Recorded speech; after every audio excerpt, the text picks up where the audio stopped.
کچھ ایسا معمول بن گیا ہے کہ لوگ مال کے میل سے بہتر علم کے لیے مصرف، علم سے بڑھ کر مصرف مال کے میل کے علاوہ کسی اور چیز کو سمجھتے نہیں۔ ان کا بھی چاہنا یہ ہے کہ مال کا میل ہمیں دو، ہم بھی یہ چاہتے ہیں کہ مال کا میل علم پر خرچ کیا جائے۔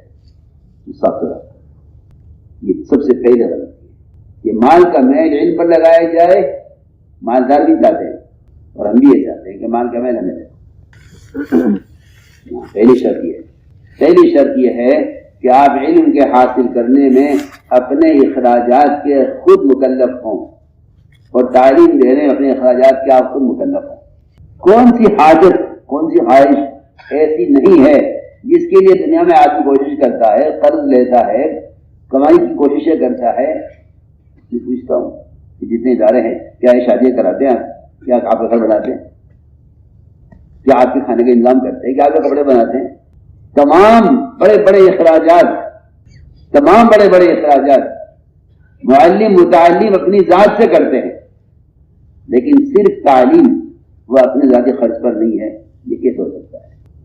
اللہ غریق رحمت کرے حضرت مولانا مفتی محمود حسن مفتی اعظم دیوبند رحمۃ اللہ علیہ، مجھے یاد ہے بچپن میں ہمارا شفقت بہت زیادہ فرماتے تھے مجھ پر۔ ایک مرتبہ نظام تشریف لائے تو حضرت مولانا صاحب رحمۃ اللہ علیہ نے کچھ اپنی مسجد کے، کچھ معتکفین کے قیام کے بارے میں کچھ استفسارات کیے۔ یہ نہیں کہ ہم جانتے ہیں، مفتی صاحب آئے، مفتی صاحب تو ہمارے منتظر تھے، آپ کے کچھ مسائل ہیں ہماری مسجد سے متعلق پوچھنے۔ تو بیٹھے، مجلس ہوئی، پرانی بات ہے۔ ہمارے اساتذہ سے بات کرتے کرتے کہنے لگے کہ میں نے سارے ابواب دیکھے فقہ کے، تمام فقہی کتابوں میں مجھے کئی باب ملازمت نہیں ملا۔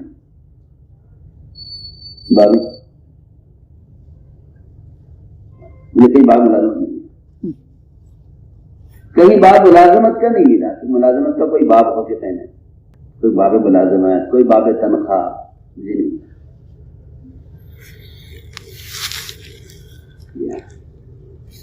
تو فرما رہے تھے ہمارے سب جمع ہو گئے، چار مسا بچی لائیں اور نصیحت فرمائیں، سب جمع ہو گئے، سب جمع ہو گئے، بیان فرمایا۔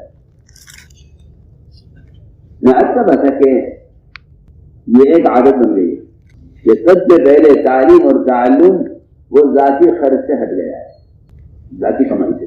جب ذاتی کمائی سے ہٹ جائے گا تو پھر معلم متعلم دونوں کا مجاہدہ ناقص ہو جائے گا۔ اس لیے صحابہ کرام کا معمول یہ تھا، جب وہ جنت سے اپنے کاٹتے تھے، ان کے گھر بناتے، انہیں چولہے میں جانے کے قابل چھوٹے چھوٹے ٹکڑے بناتے، ان کو لا کے شہر میں بیچتے، ان سے جو آمدنی ہوتی اس آمدنی سے بکری خرید کر ازواج مطہرات کے 11 گھروں میں تازہ گوشت پہنچایا کرتے تھے۔ یہ طلبہ کا کام، یہ طلبہ کا کام۔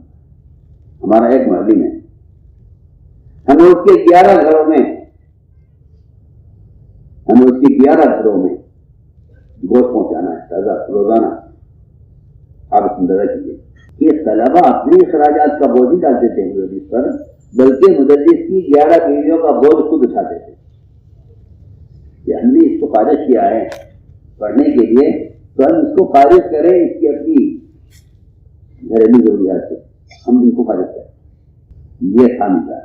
تو میں نے ایک بات کی ہے کہ کوئی چیز جب عادت بن جاتی ہے تو وہ ایک عادت اور ایک عذر، ایک معمول بن جاتا ہے، اس سے آدمی سے ہٹ کر سوچتا نہیں۔ اس لیے فرمایا کہ سب سے پہلے مخلوق کے مال سے استغنا اختیار کیا جائے علم کے حاصل کرنے۔